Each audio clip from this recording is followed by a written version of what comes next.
Assalamualaikum warahmatullahi wabarakatuh. Perkenalkan, kami dari kelompok beban yang mempresentasikan karya ilmiah kami. Sebelumnya perkenalan dulu, nama saya dari Ariadi dan sebelah saya Farel Jauhran Muhammad dan sebelah saya Arif Ramadan dan Junior Satya Pratama. Oke, mulai aja langsung kita ke presentasinya.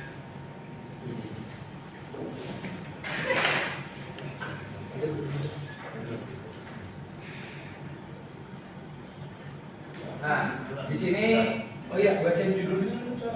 Oh iya. Lurus itu Pepe.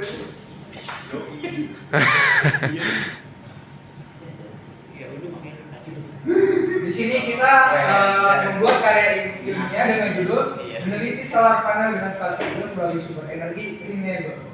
Nah, ini judulnya. Meneliti solar panel dengan skala kecil sebagai sumber energi renewable. Dan selanjutnya di sini pendahuluan yaitu latar belakang. Energi matahari merupakan salah satu energi terbarukan yang paling melimpah di bumi. Kegunaannya sebagai sumber energi telah dikenal selama ribuan tahun. Tetapi penggunaan yang lebih intensif sebagai pembangkit listrik tenaga surya (PLTS) ini baru berkembang dan beberapa dekade terakhir. Ini disebabkan oleh meningkatnya kebutuhan energi global, perubahan iklim, dan upaya untuk mengurangi ketergantungan pada sumber energi fosil. Latar belakang ini mencerminkan pentingnya PLTS sebagai solusi untuk memenuhi kebutuhan energi yang berkelanjutan dan ramah lingkungan. Dengan teknologi yang terus berkembang, PLTS dapat diintegrasikan ke dalam berbagai aspek kehidupan sehari-hari, dari rumah tangga hingga industri besar, serta menyediakan energi untuk daerah-daerah yang sulit dijangkau oleh jaringan listrik konvensional. Selain itu, PLTS juga memiliki potensi untuk mengurangi emisi gas rumah kaca dan membantu memperlambat perubahan iklim. Dalam latar belakang ini, kita akan menjelaskan perkembangan, manfaat, dan tantangan yang terkait dengan pembangunan PLTS sebagai salah satu solusi penting dalam mencapai ketahanan energi dan keberlanjutan lingkungan.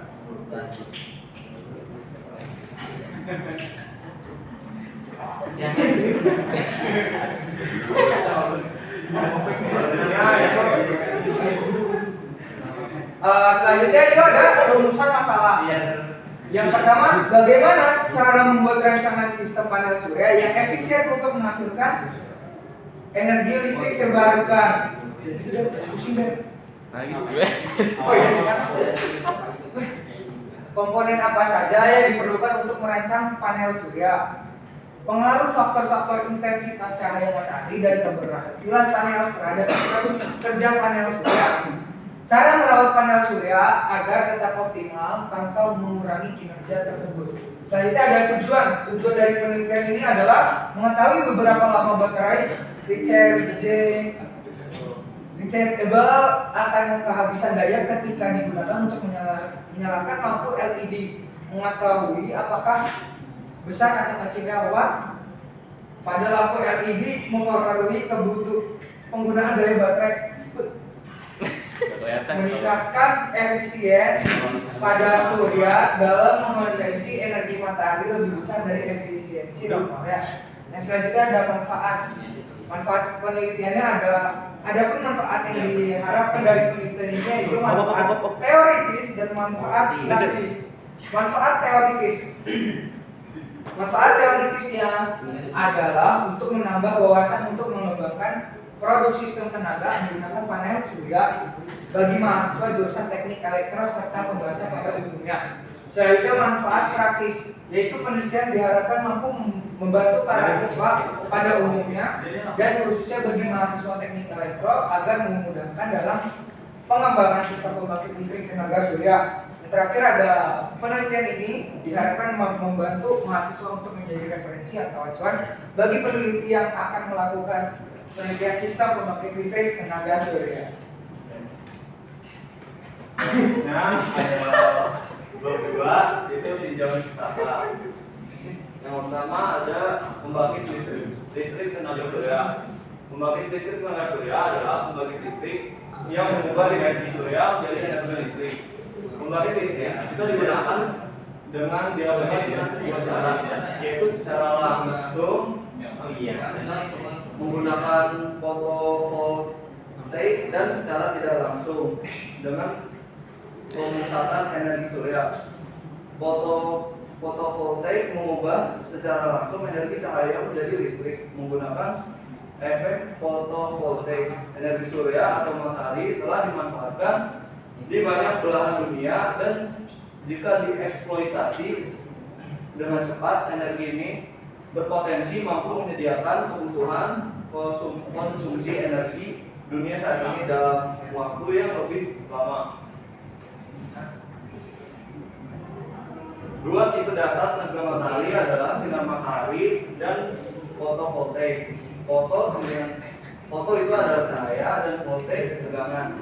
Fotovoltaik tegangan matahari melibatkan pembangkit listrik dari cahaya. Rahasia ini dari proses ini adalah penggunaan bahan semikonduktor yang dapat disesuaikan untuk melepaskan elektron partikel bermuatan negatif yang membentuk dasar listrik. Terus yang 2.2 ada prinsip kerja PLTS. Secara umum, struktur sel surya terdiri dari beberapa lapisan tipis, yaitu lapisan elektroda, belakang, back contact, lapisan absorber tipe P, lapisan transparansi N, dan lapisan elektroda depan front contact. Ilustrasi prinsip kerja PLTS dapat dilihat pada gambar 2.1 sebagai berikut. Cara kerja sel surya sendiri sebenarnya tidak identik dengan piranti semikonduktor diode. Ketika cahaya bersentuhan dengan sel surya dan diserap oleh bahan semikonduktor, terjadi pelepasan elektron. Apabila elektron tersebut bisa menempuh perjalanan menuju bahan semikonduktor pada lapisan yang berbeda, terjadi perubahan sigma gaya pada bahan. Gaya tolakan antar bahan semikonduktor menyebabkan aliran medan listrik dan menyebabkan elektron dapat disalurkan ke saluran awal dan akhir untuk digunakan pada perabot listrik.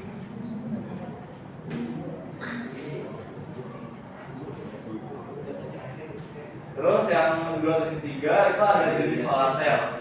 Material yang paling lazim digunakan untuk solar cell adalah kristalin silikon. Kristalin silikon dikelompokkan berdasarkan ukuran kristal. Jenis-jenis solar cell sebagai berikut. Pertama itu ada monokristalin silikon, sering dibuat menggunakan proses Sejorowski. Jenis bahan ini cenderung lebih mahal karena merupakan potongan dari bahan logam silinder. Tidak sepenuhnya membentuk solar cell berbentuk persegi. Oleh sebab itu, panel CSI menemukan kesenjangan pada tempat sudut sel. Kedua ada poli atau multikristalin silikon yang dibuat dari batang logam kotak blok besar dari silikon cair secara teliti melalui proses pendinginan dan pemadatan. Sel poli lebih murah untuk diproduksi daripada CSI, tetapi kurang efisien. Terus yang keempat ada baterai. Baterai adalah perangkat yang mengandung sel listrik yang dapat menyimpan energi dan dapat dikonversikan menjadi daya. Baterai menghasilkan listrik melalui proses kimia. Baterai atau akumulator adalah sebuah sel listrik yang dimana di dalamnya berlangsung proses elektrokimia yang reversible atau dapat berkebalikan dengan efisiennya yang tinggi. Yang dimaksud dengan reaksi elektrokimia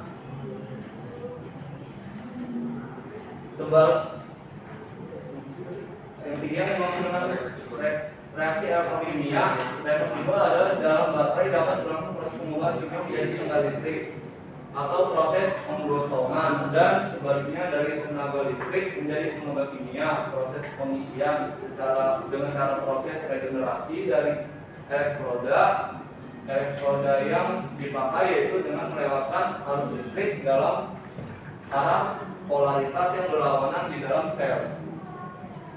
Nah, ini gambarnya. Terus baterai berfungsi menyimpan arus listrik yang dihasilkan oleh modul surya sebelum dimanfaatkan untuk menggerakkan beban.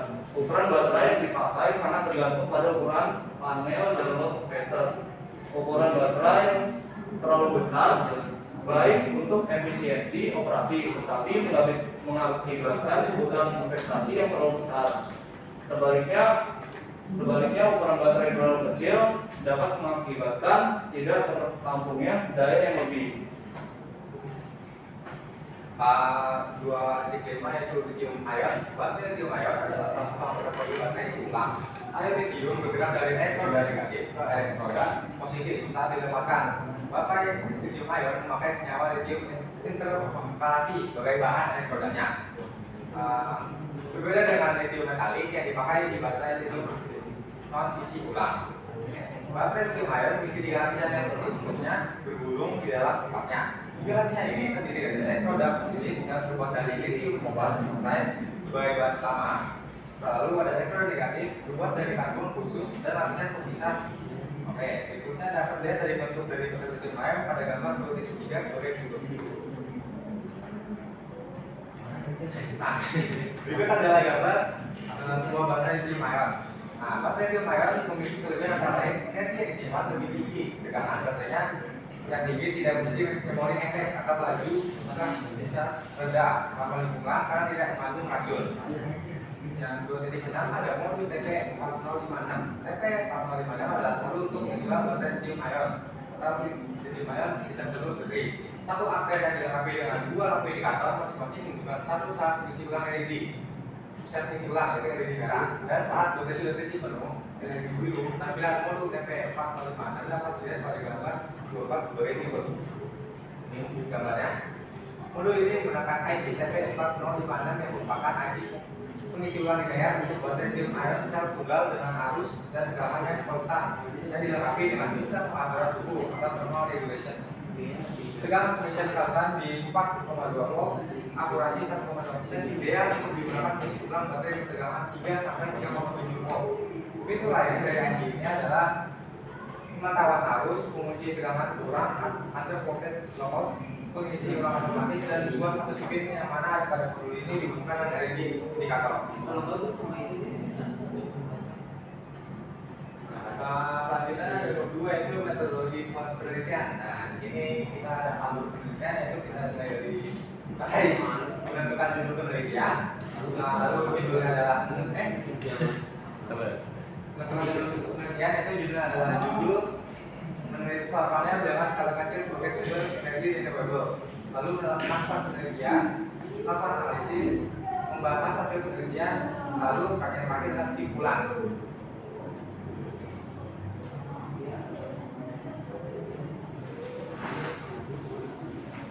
Selanjutnya 3.2 komponen penelitian.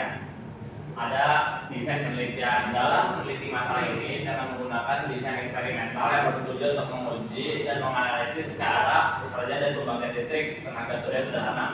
Dengan langkah ini melibatkan yaitu pemasangan dan pengujian komponen yang didaftar di bawah ini. Adapun bahan dan instrumen yaitu solar panel, yaitu menggunakan solar panel dengan jenis kristalin silikon dengan tipe multi kristalin silikon yang dengan jumlah yang digunakan kedua solar panel dengan bentuk logam kotak. Yang kedua ada baterai penyimpan energi. Baterai tipe yang digunakan dalam awal percobaan ini yaitu baterai lithium ion, termasuk baterai isi ulang. Kapasitas baterai tersebut mampu menampung energi sebanyak 3000 mAh. Yang ketiga ada modul untuk melakukan percobaan praktek sederhana ini menggunakan modul TP4056 yang berfungsi untuk mengisi baterai isi ulang yang dilengkapi oleh 2 lampu indikator. Kedua lampu indikator tersebut mempunyai marka tersendiri, yaitu jika lampu berwarna merah maka statusnya sedang mengisi daya, jika status lampu berwarna biru maka baterai sudah penuh. Yang keempat, kita menggunakan kabel, tentu saja kabel penting dalam penelitian ini menggunakan kabel dengan ukuran 1x10 per meter untuk mengalirkan listrik. Selanjutnya ada prosedur dalam pengumpulan data. Jadi dalam pengumpulan data terdapat pemasangan komponen, ada clear setiap komponen, performanya dulu, dan pengumpulan dokumen kita baterainya, dan terakhir kita analisis data setelah melakukan percobaan. Dan selanjutnya kita melakukan rancangan percobaan atau kita mencoba rancangannya. Dalam melakukan percobaan ini menggunakan dengan variasi independen dengan intensitas cahaya matahari. Dan di analisis data yang didapatkan dengan menggunakan metode analisis regresi berfungsi untuk menentukan hubungan antara variabel independen dan variabel dependen. Selanjutnya validitas dan realibilitas.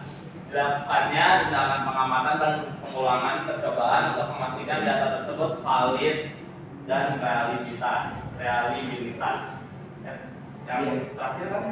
Yang terakhir prosedur keamanan. Tentu saja kita harus ada keamanan dan ketentuannya. Untuk keamanannya seluruh prosedur pemasangan dan kemudian dilakukan secara sesuai dan pedoman keselamatan. Oke, selanjutnya dalam penelitian ini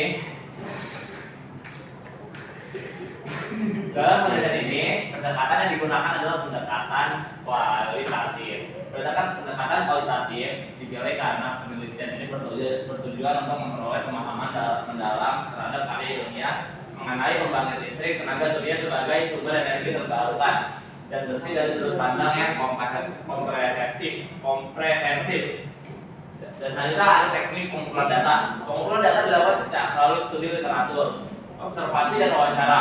Studi literatur dilakukan untuk mengumpulkan informasi dari sumber terpercaya terkait pembangkit listrik tenaga surya.